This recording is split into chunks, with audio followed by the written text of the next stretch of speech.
रहस्य जो अब सैकड़ों साल पुराना हो चुका है, लेकिन अब भी इन रहस्यों से पर्दा नहीं उठ सका है। चलिए जानते हैं कुछ ऐसे रहस्यों के बारे में जिसका जवाब हर कोई जानना चाहता है। अमेलिया अरहार्ट के साथ क्या हुआ था?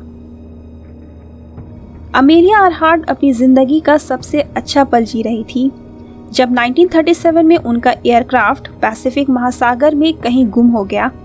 अमेलिया अपनी आखिरी उड़ान में वो न्यू गिनिया से होकर होलैंड आइलैंड का सफर करने वाली थी। इस यात्रा से वो पहली महिला बन जाती जिसने अकेले हवाई जहाज में दुनिया का चक्कर लगाया था।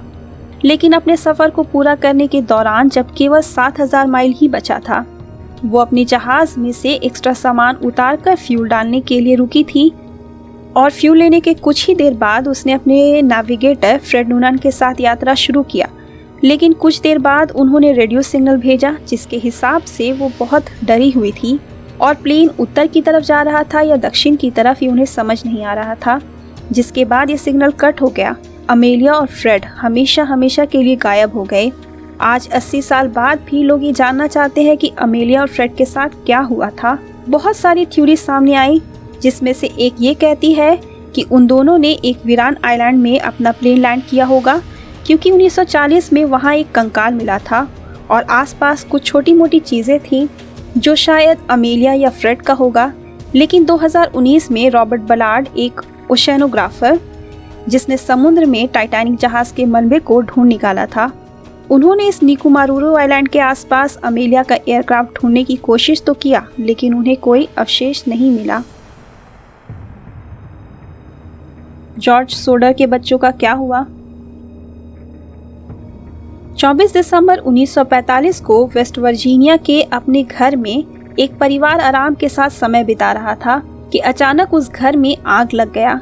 जॉर्ज और जेनी सोडार घर से जल्दी जल्दी भागकर बाहर आए और पीछे पीछे उनके 9 में से 4 बच्चे भी, लेकिन उनमें से 5 बच्चे अंदर ही छूट गए। अड़ोस पड़ोस के लोग जलते हुए घर को देखकर भागे भागे पहुंचे और फायर स्टेशन को कॉल किया, लेकिन वो लोग अगली सुबह दुर्घटना वाली जगह पहुंचे। रात भर घर धू धू कर जलता रहा। इस कहानी में ये मिस्ट्री है कि जब फायर वर्कर साइट में पहुंचे तो उन्होंने कहा कि घर की राख में किसी इंसान का अवशेष नहीं मिला क्योंकि आग इतनी देर भी नहीं जली थी कि वो किसी इंसान के शरीर के साथ साथ हड्डियों को भी जला दे। वैसे जॉर्ज उस रात को अपने बच्चों को बचाने के लिए भागे थे लेकिन वो बचा नहीं सके। उन 5 बच्चों का उम्र 5 से 14 साल के बीच में ही था। घर की राख में कुछ तो मिलना चाहिए था ना। वैसे इस दुर्घटना के बाद जॉर्ज ने अपने घर को अपने बच्चों का मेमोरियल बना दिया, लेकिन कहीं ना कहीं उन्हें यह शक है कि उनके बच्चे का मर्डर किया गया है या फिर वो वहां से भाग गए थे और आज भी जिंदा हैं। जॉर्ज और उनकी पत्नी ने अपनी आखिरी समय तक अपने बच्चों को ढूंढने का बहुत कोशिश किया था। वैसे कई लोग मानते हैं कि उनके 5 बच्चे उस रात आग में जलकर मर गए थे। एम्बर रूम कहाँ है? एम्बर रूम, जिसके गायब होने से पहले तक इसे दुनिया का 8वां अजूबा माना जाता था, 1701 में बर्लिन में इस कमरे को सोने, एम्बर और शीशों से कारीगरी कर बर्लिन सिटी पैलेस में स्थापित किया गया था। 1716 में इसे रशियन एम्पायर के फ्रेडरिक विलियम I को तोहफे में दे दिया गया और फिर इसे रशिया के कैथरीन पैलेस में स्थापित किया गया। वहाँ ये 55 स्क्वायर मीटर में फैला था जिसमें 6 टन से भी अधिक एम्बर लगाया गया था। ऐसा कहा जाता है कि वर्ल्ड वॉर II के दौरान नाजी पार्टी ने इसे लूट लिया था और लूटने के बाद वापस जर्मनी ले गए। लेकिन इस बीच ऐसा क्या हुआ कि ये 8वां अजूबा कभी वापस जर्मनी पहुंच ही नहीं सका। कुछ लोगों का कहना है कि इसे जर्मन वॉरशिप विलियम गस्टलॉफ में वो इसे लोड कर ले जा रहे थे, लेकिन वो रशियन सबमरीन का निशाना बन गया और इसके साथ साथ एम्बर रूम भी नष्ट हो गया। लेकिन ये कहानी सच है भी या नहीं, ये कहा नहीं जा सकता है क्योंकि इस जर्मन वॉरशिप का अवशेष मिलने के बाद यहाँ एम्बर रूम का कोई सबूत नहीं मिला। तो ये एम्बर रूम है कहाँ, ये नहीं पता।